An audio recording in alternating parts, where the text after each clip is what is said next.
vida reina. E nós queremos que o Senhor reine entre nós, hoje e sempre. Amém. Nós temos um texto especial para pregar essa noite, mas antes eu quero fazer a leitura que está aqui projetada em Lucas 19, versículo 10, é outro versículo que você tem que saber de cor. Eu falei 3,16, João 3,16, e este aqui, Lucas 19, 10, ele é especial porque diz, porque o Filho do Homem veio buscar e salvar o que estava perdido. Vamos dizer todos juntos? Porque o Filho do Homem veio buscar e salvar o que estava perdido. Dê foco ao ato do Filho do Homem, que é Jesus. Ele veio buscar e salvar o perdido. Agora eu queria que você lesse Lucas 15, de 1 a 3. Esse é o cabeçalho de 3 parábolas que Jesus vai contar. Eu não sei se vocês lembram quais são. É a parábola da ovelha perdida, da dracma perdida e do filho perdido, que também é conhecido como a história do filho pródigo. Jesus conta 3 histórias que têm praticamente o mesmo enredo. A gente vai ver isso. E quando você lê lá em Lucas 19, 10, você vai entender o propósito da vinda de Jesus. Jesus veio para salvar e buscar o perdido. Mas vamos ler aqui Lucas 15, de 1 a 3. É muito importante você entender essa introdução para entender as 3 parábolas que Jesus conta.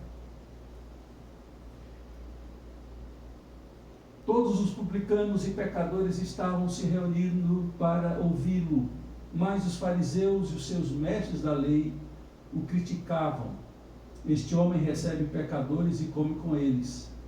Então Jesus lhes contou esta parábola. As parábolas vêm após esta compreensão equivocada por parte dos sábios entendidos de Israel, dos mestres da lei, dos fariseus. Eles censuravam Jesus por conviver com os pecadores. Jesus veio para buscar e salvar os pecadores. Como ele não iria se relacionar com os pecadores? Para os fariseus, e preste atenção nisso, os fariseus ainda existem hoje, nos nossos dias. Eles não ficaram no passado apenas, eles existem hoje. Por que eu digo isso? Tem um grupo de gente religiosa que pensa o mundo espiritual a partir da ideia do nós e eles. Aqueles religiosos que olham para aqueles que não são religiosos como eles e detonam no coração, odeiam os pecadores. Por eles, todos seriam exterminados, virariam combustível do inferno, porque eles se acham superiores aos pecadores. Eles se acham perfeitos. E eles não querem que os pecadores se arrependam, sabe por quê?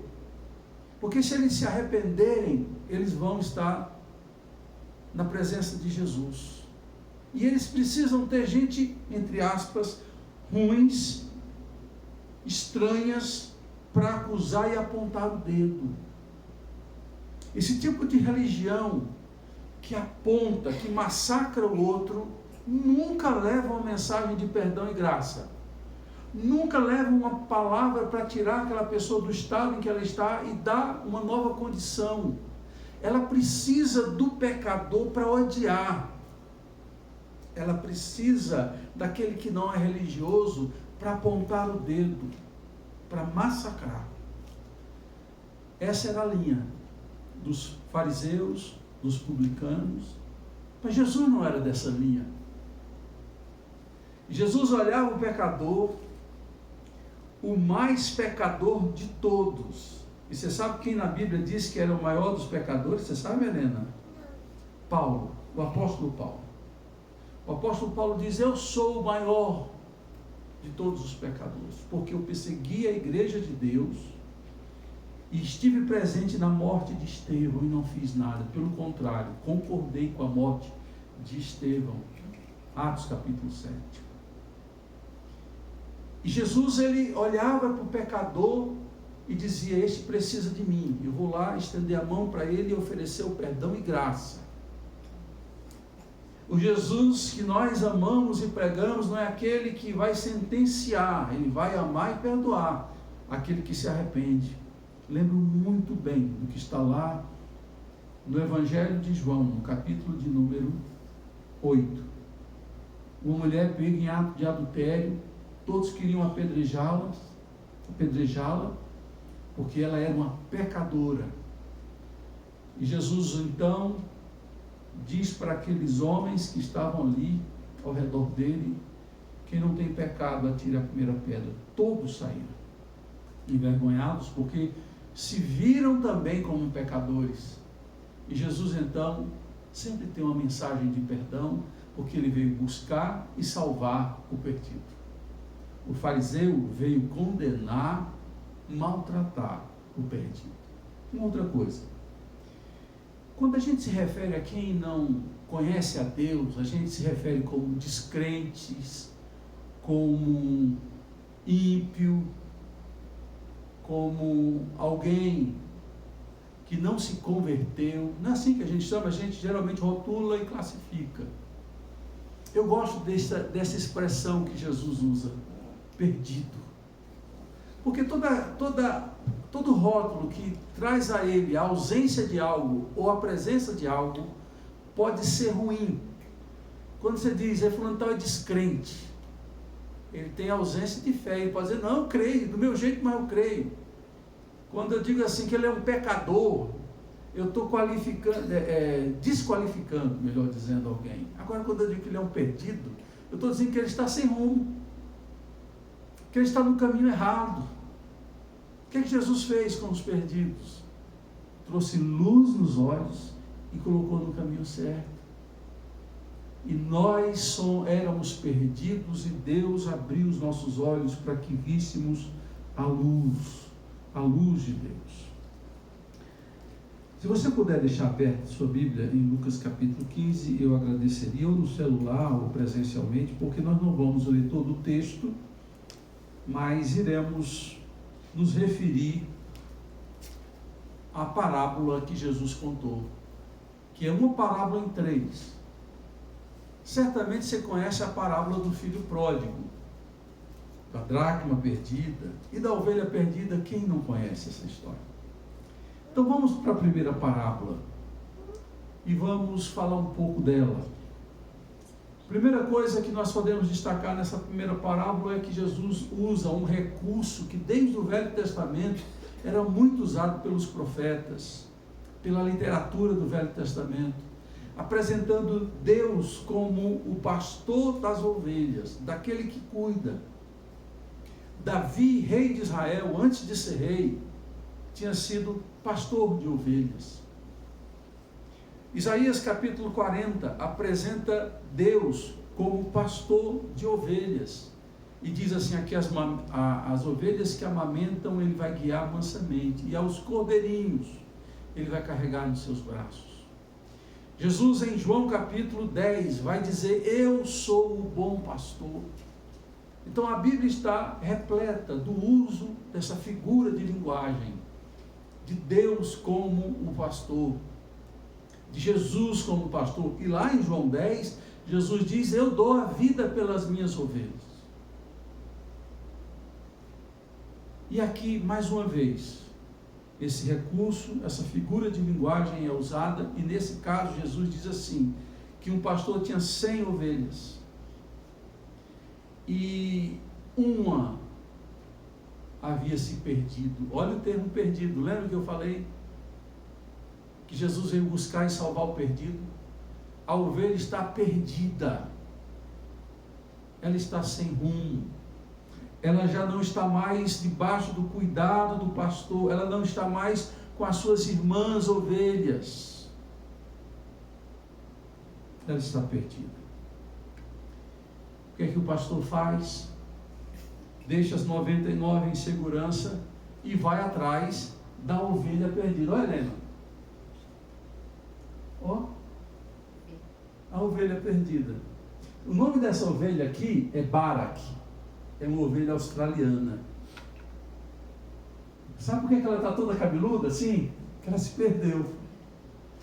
Normalmente você tosqueia uma ovelha uma vez por ano. Você tira toda a lã dela. Na época certa, você tosqueia. Barak se perdeu. Andou pelo mundo, coitado. E acharam Barak depois de 6 anos. Olha como Barak estava. Olha como Barak ficou depois. A ovelha é um dos animais mais mansos da face da terra. Dócil. É um animal que, quando se sente perdida, ela tem um comportamento muito típico. Ela paralisa e deita. Porque o medo toma conta dela. Ela precisa do pastor, ela precisa do rebanho. E esse pastor então vai atrás dela. E a encontra. E traz nos seus ombros. Essa é uma das imagens mais extraordinárias que se tem de um pastor resgatando a ovelha perdida. E é assim que eles faziam. Quando você vai a Roma e tem a oportunidade de visitar as catacumbas de Roma, eu tive a oportunidade de conhecer 2 catacumbas em Roma. Há símbolos cristãos do 1º século, 2º e 3º século. Sabe, um dos símbolos muito comuns de ser encontrado nas catacumbas de Roma é um pastor com ovelha nessa posição, com esse gesto, trazendo de volta a sua ovelha.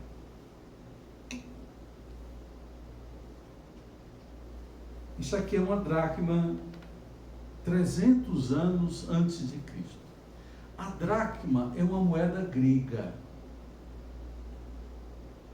E aqui você tem a figura de Alexandre o Grande, um deus dele lá, não lembro qual seja, era uma moeda de prata, ela pesava 4 gramas e um pouquinho.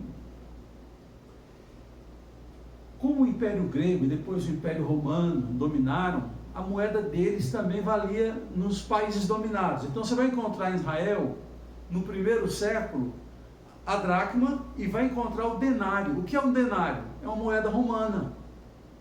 Com ambas, você pagava uma diária de trabalhador. A Bíblia diz a história da dracma perdida. Uma mulher que tinha 10 dracmas.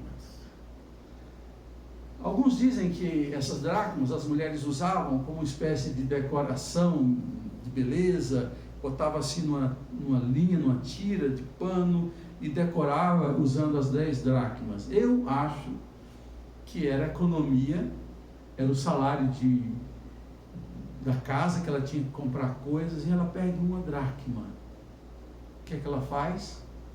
Desesperadamente em casa, ela acende a luz, ela pega uma vassoura e procura essa dracma, e achando a dracma, ela fica feliz.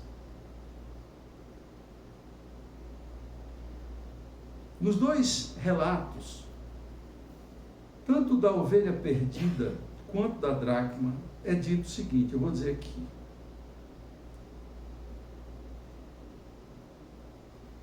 Quanto à ovelha, versículo 5, e quando a encontra, coloca alegremente nos ombros e vai para casa. Ao chegar, reúne os seus amigos e vizinhos e diz: alegrem-se comigo, pois encontrei minha ovelha perdida. Eu lhes digo que da mesma forma haverá mais alegria no céu por um pecador que se arrepende do que por 99 justos que não precisam arrepender-se. Quanto à dracma, diz que quando a encontrou, versículo 9, e quando a encontra, reúne suas amigas e vizinhas e diz: alegrem-se comigo, pois encontrei minha moeda perdida. E Jesus acrescenta: eu lhes digo que da mesma forma há alegria na presença dos anjos de Deus por um pecador que se arrepende. Aí nós vamos entrar então na terceira parábola, que é a parábola do filho pródigo. Mas antes de entrar, vamos só fazer um processo de repetição e fixação para que a gente possa fazer as ligações entre as parábolas. Todas as três relatam a história de pessoas, animais e objetos que se perderam. Olha que coisa interessante. A ovelha é um animal. A dracma é uma moeda de valor, é um objeto. E depois é um ser humano que se perde. E uma coisa linda que a gente pode até aqui pensar e refletir é que quem se perde não está perdido para a vida inteira. Deus encontra a ovelha perdida, Deus encontra a dracma perdida e Deus encontra o homem perdido. Quantas vezes a gente olhou para pessoas e lá no nosso coração a gente pensou, esse aí não tem jeito, é perdido para a vida inteira. O apóstolo Paulo, alguém poderia dizer a mesma coisa, é perdido para a vida inteira. Mas não foi assim que aconteceu. Vamos entrar então um pouco na história. A última parábola é uma parábola mais longa. Jesus aqui vai contar a história de um pai e 2 filhos. E eu queria que você guardasse o que eu vou dizer a partir de então, porque é muito importante você entender, principalmente essa última parábola. Nós normalmente olhamos somente para o pai e para o filho que foi embora, que recebeu a parte da herança e gastou, aprontou e sofreu as consequências das suas escolhas e dos seus atos. Poucos olham para a história do filho que ficou em casa. E é importante você entender a história do filho que ficou em casa, porque Jesus vai fazer uma relação com os fariseus e publicanos. Por isso que eu disse, preste atenção a esse preâmbulo da história, do que Jesus fala antes de contar as 3 histórias. Mas vamos lá. Eu vou aqui ser bem sucinto para a gente relembrar a história e depois a gente tirar lições da parábola do filho pródigo. Um pai que, pelo que tudo indica, era um bom pai, recebeu do filho mais novo, ele tinha 2 filhos, um pedido inusitado, um pedido mortal. Por que eu digo isso? Porque o filho pede a parte dele na herança. E naquela época, você recebia a herança quando seu pai e sua mãe morriam. Ele estava dizendo, entre outras coisas, em outras palavras, eu quero que você morra. Ao pedir a herança dele, o pai dá a herança. E ele aproveita da forma pior possível. Diz que ele dissolutamente gastou tudo o que tinha. O termo pródigo não é equivalente a prodígio. Prodígio é alguém que desponta. Pródigo é aquele que gasta por conta de outras pessoas, não é o dinheiro que ele tem. Ele gasta o que tem e o que não tem. É uma pessoa pródiga, gastadora, esbanjadora. O termo filho pródigo é filho esbanjador. Esse é o significado de pródigo. E o pai tinha tudo para ficar ressentido, magoado com esse filho. Mas ele não fica. Ele não fica. Curiosamente, ele não fica. E eu falo isso baseado em 2 coisas. 3. Primeiro, esse pai guardava no coração a esperança de ver o seu filho voltar. Ele semeava a esperança e a fé de ver seu filho perdido sendo resgatado, sendo encontrado. Segundo, esse pai sempre pensava no retorno do filho, pensava numa grande festa. Por isso que ele estava engordando novilho cevado. A história diz, uma história longa, eu disse que não iria ler o texto todo, ia fazer um resumo. Então ele estava guardando novilho, engordando para o dia da festa. E terceiro, quando o filho chega, a prontidão de perdoar e de amar Quem ofendeu ao pai, a si mesmo, o pai. Era tão grande essa disposição que demonstrava que ele desejava que o filho voltasse e fosse perdoado. Preste atenção. Na história da ovelha perdida, o pastor vai atrás da ovelha. Na história da dracma perdida, a mulher que perdeu a dracma vai atrás da dracma perdida. Mas na história do filho pródigo, o pai não vai atrás do filho. Já pensou nisso? Deus foi atrás. Por isso que a gente tem que orar por nossos filhos, nossos familiares, para que Deus vá lá atrás. E sabe como é que Deus fez para ir atrás dele? Quando ele gastou tudo, esse homem não apenas se perdeu, ele perdeu tudo que tinha. Ele perdeu a dignidade, foi cuidar de porcos. Um judeu não come carne de porco, muito menos cuida de porco. Ao cuidar de porco, numa pocilga ou no chiqueiro, dê o nome que você quiser, aquele homem estava sendo humilhado da sua dignidade, da sua prepotência. Humilhado.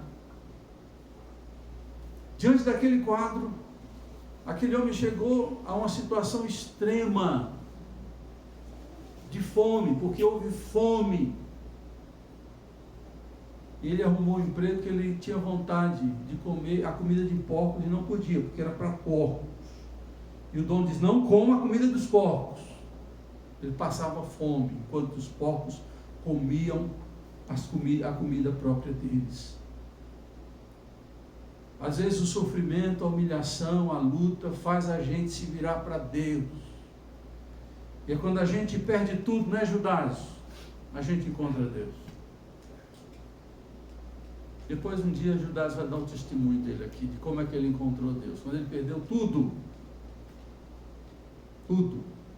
E quando a gente perde tudo para encontrar Deus, louvado seja Deus que me fez perder tudo para encontrar Deus.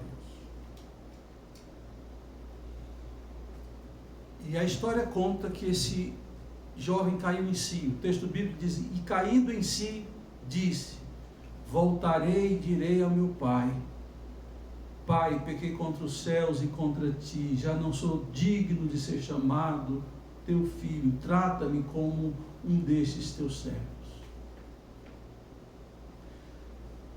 Às vezes a gente tem que passar por momentos difíceis, de perdas, de humilhação, para poder se arrepender de verdade, para poder descobrir Deus que está ali o tempo todo. Quem vai atrás daquele jovem é Deus, e toca no coração dele, e ele diz: eu voltarei para a casa do meu pai. E ele vai voltando. Eu imagino que ele fica repetindo aquela frase: quando eu ver meu pai, quando eu vir meu pai, porque o verbo ver é um verbo irregular, quer dizer, é vir. Quando eu vir meu pai, é difícil, mas é verdade, é assim mesmo. Eu direi: Pai, pequei contra os céus e contra ti, já não sou digno de ser chamado teu filho.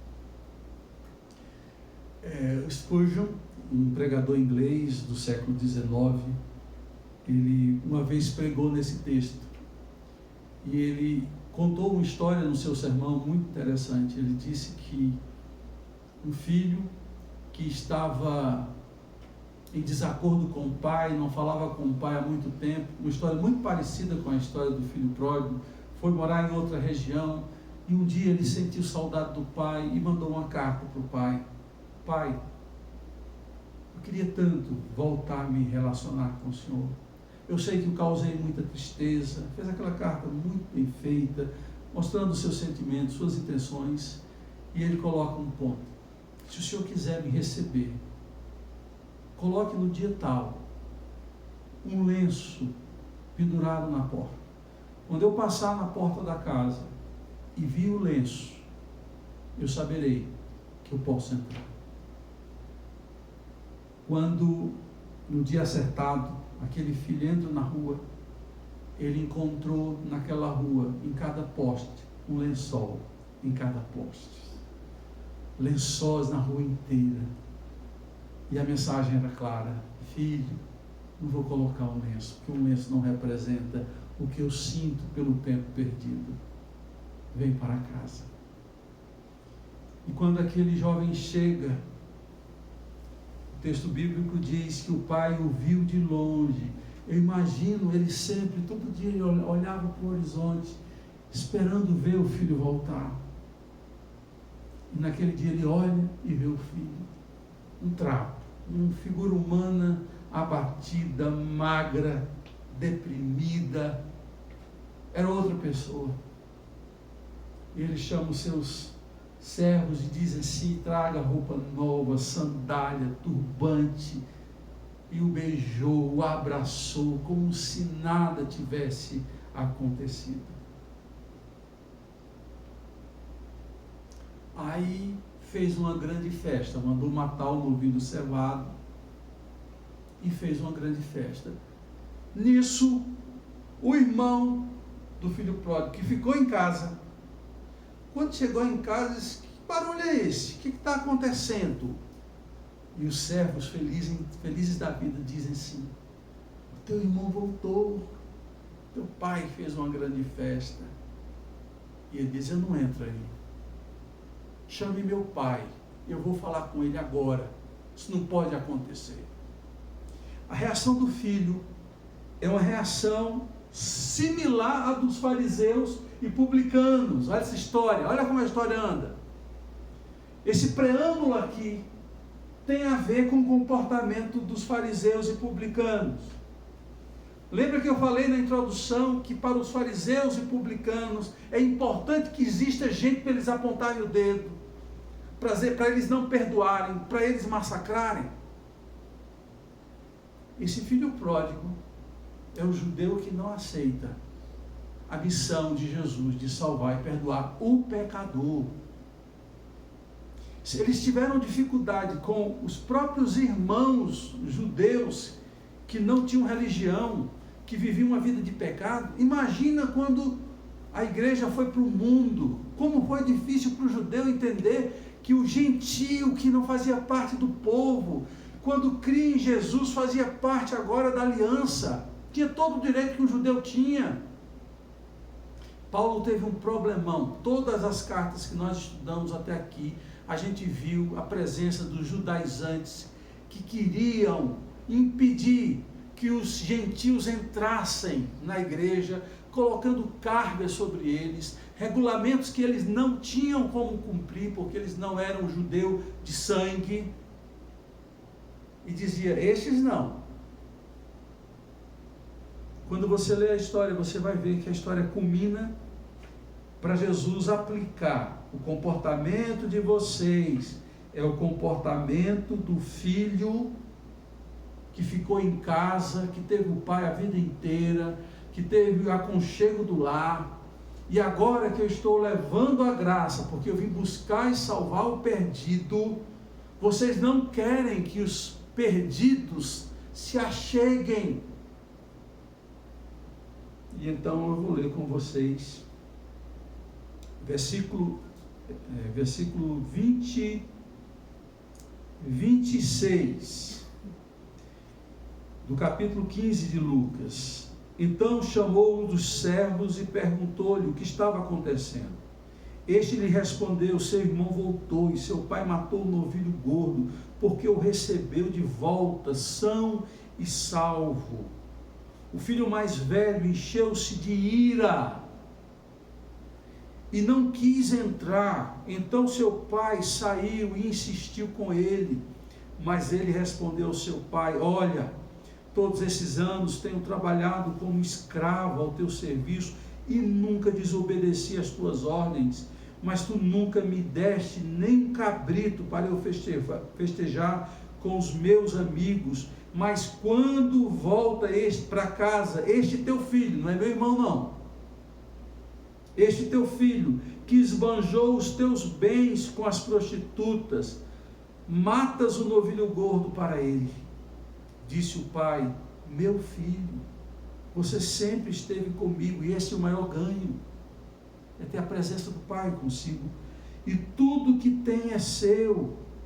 Mas nós tínhamos que celebrar a volta deste teu irmão e alegrar-nos, porque ele estava morto e voltou à vida, estava perdido e foi achado. A história termina desse jeito para dizer: vocês fariseus, vocês que são homens da lei, homens da religião, agem como impiedosos. Uma vez eu vi uma frase, e guarde essa frase: pior que um homem mau é um religioso mau. Você não sabe o que uma pessoa religiosa má é capaz de fazer. Graças a Deus, porque você tem mais gente religiosa boa. Mas quando você pega um religioso mau, não tem pior do que um religioso mau. Porque ele pensa que é melhor e maior. Ele se olha de cima para baixo. Jesus estava dizendo para esses homens: vocês deviam estar alegres. Porque quando um homem, e vocês são pastores de ovelhas, quando você acha a sua ovelha, você morre de alegria. Quando sua esposa perde uma moeda e acha, vai no Instagram dela e avisa para todo mundo que achou a dracma perdida. Agora vocês estão falando de pessoa, de gente do mesmo sangue de vocês, gente como vocês, uma pessoa que foi achada, e mais do que achada, estava morta e reviveu, e você age desse jeito. Vocês não agem desse jeito com animais, vocês não agem desse jeito com objetos, mas com um ser humano igual a vocês agem desse jeito, querendo que eles se explodam, querendo que eles percam mais do que já perderam. Jesus conta a história do filho que ficou em casa, para dizer que esse homem esteve em casa, mas perdeu muita coisa. Esse homem perdeu mais do que o irmão que fugiu e foi para o mundo. Porque esse homem não encarou a presença do seu pai como algo prazeroso. Ele estava na dinâmica do obedecer ao pai. Ele diz: eu obedeci todas as tuas ordens. O que é obedecer todas as ordens se eu faço isso por medo?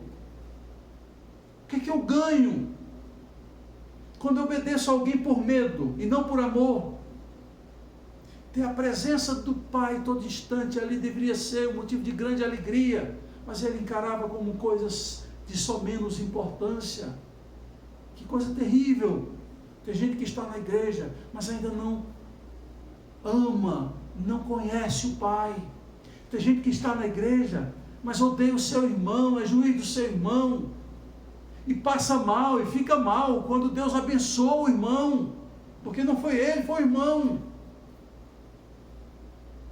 Meus irmãos, o que Jesus estava dizendo para aqueles judeus, que a semelhança de Lucas 18, tem a história, outra parábola que Jesus conta, que cabe muito bem com a história do irmão que ficou em casa. Jesus vai dizer que 2 homens subiram ao templo com o propósito de orar. Um era publicano. O que era o publicano?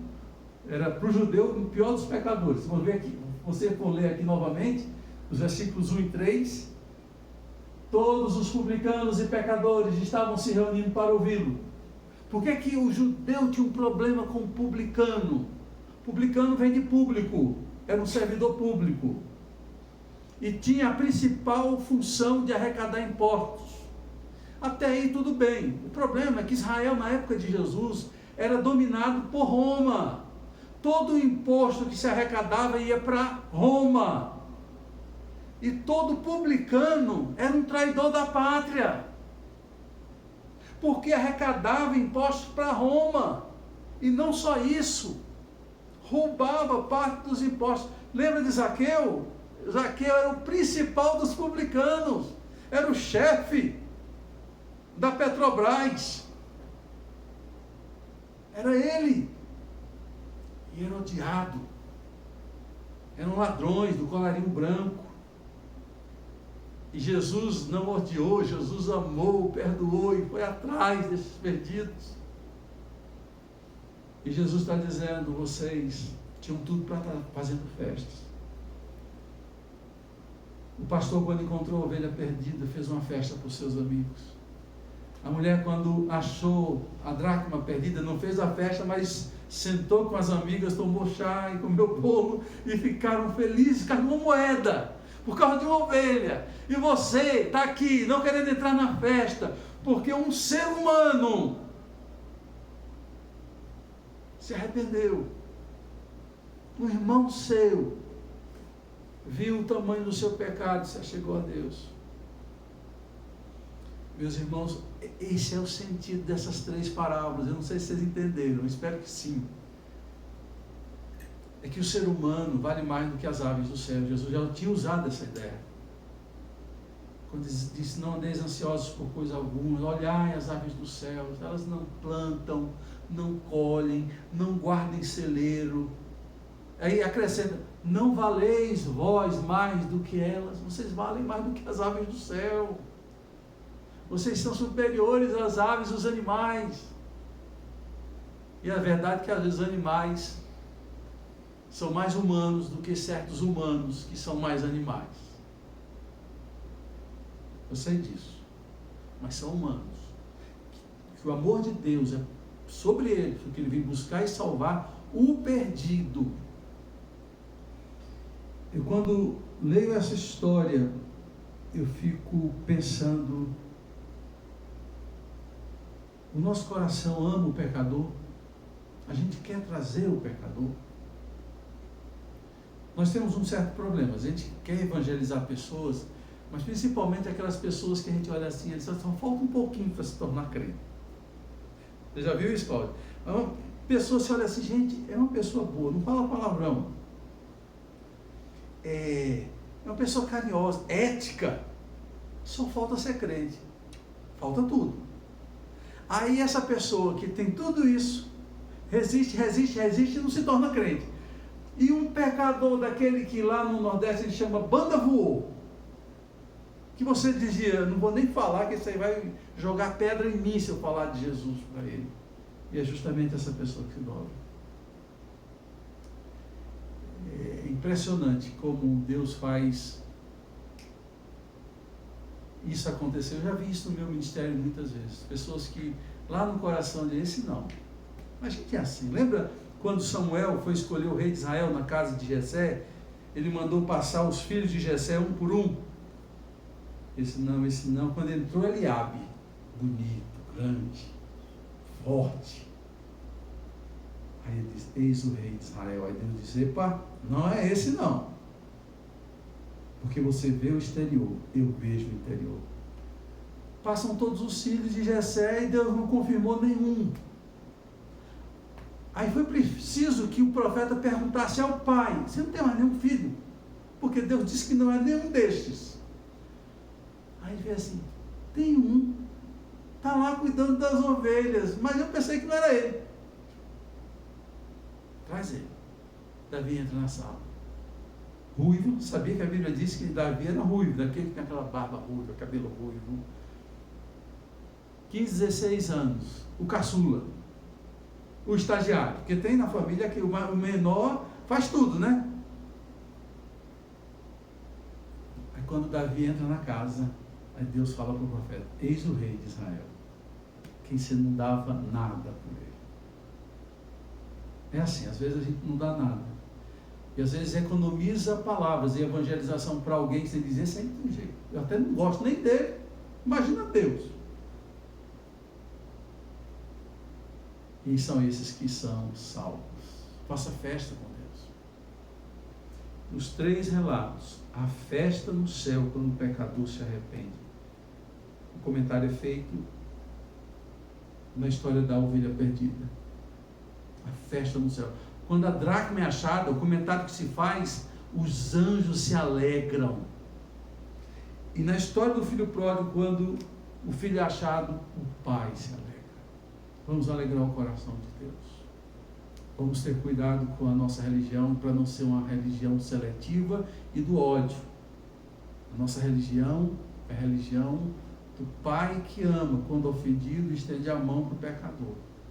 Vamos pregar o evangelho. Vamos falar com pecadores, aqueles que você olha e diz assim, meu Deus, esse aí tem jeito. Tem jeito. Uma vez eu ouvi uma frase, vou terminar essa palavra com essa frase. O pregador falou um dia: você sabe por que é que Jesus é filho de carpinteiro e tinha a profissão de carpinteiro antes de assumir o seu ministério? Porque com Jesus, pau que nasce torto não morre torto. Que Deus nos abençoe. Deus, nós te louvamos por essa oportunidade que o Senhor nos dá de ler tua palavra, de aprender que o Senhor tem alegria quando pecadores se arrependem, quando pessoas se chegam à tua presença. Livra-nos de termos, ó Deus, corações semelhantes aos dos fariseus e leis, mestres da lei. Abençoa nossas vidas, Senhor, em nome de Jesus.